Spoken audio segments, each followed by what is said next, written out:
The peacock felt proud of his beauty. ময়ূর তার সৌন্দর্যের জন্য গর্বিত ছিল। Hello students, welcome to our channel Shiksharth academy.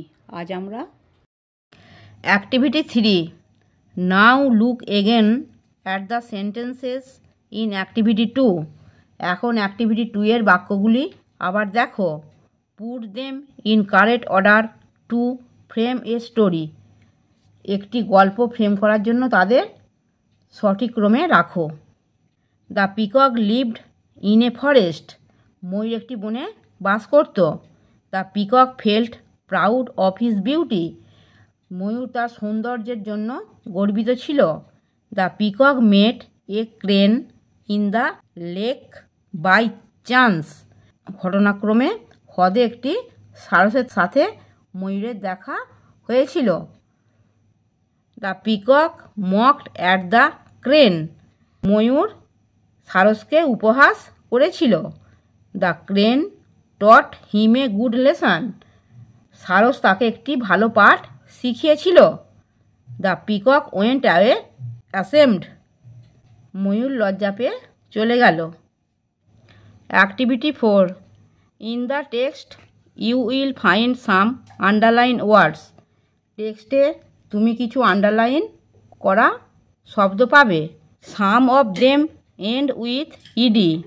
তাদের কিছু শেষ হয়েছে ইডি দিয়ে। এবং some of them end without ED.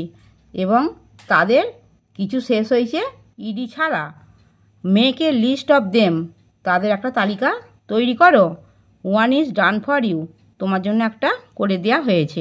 Words ending with ED. যে শব্দটা ইডি দিয়ে শেষ হয়েছে।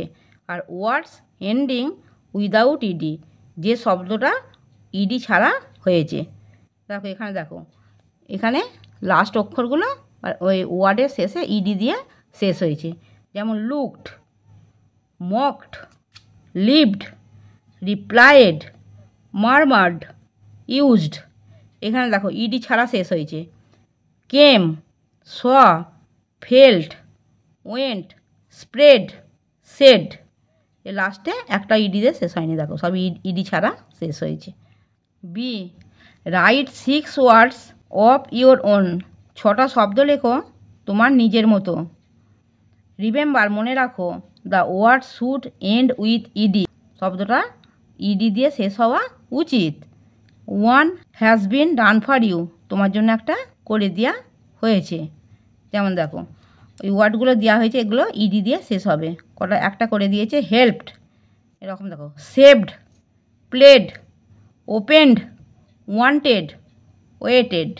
আমার পড়ানো যদি তোমাদের ভালো লেগে থাকে তাহলে এই ভিডিওটি লাইক করবে, বন্ধুদের মধ্যে শেয়ার করবে এবং আমার চ্যানেলটিকে সাবস্ক্রাইব করে বেল আইকনটি অন করে দেবে।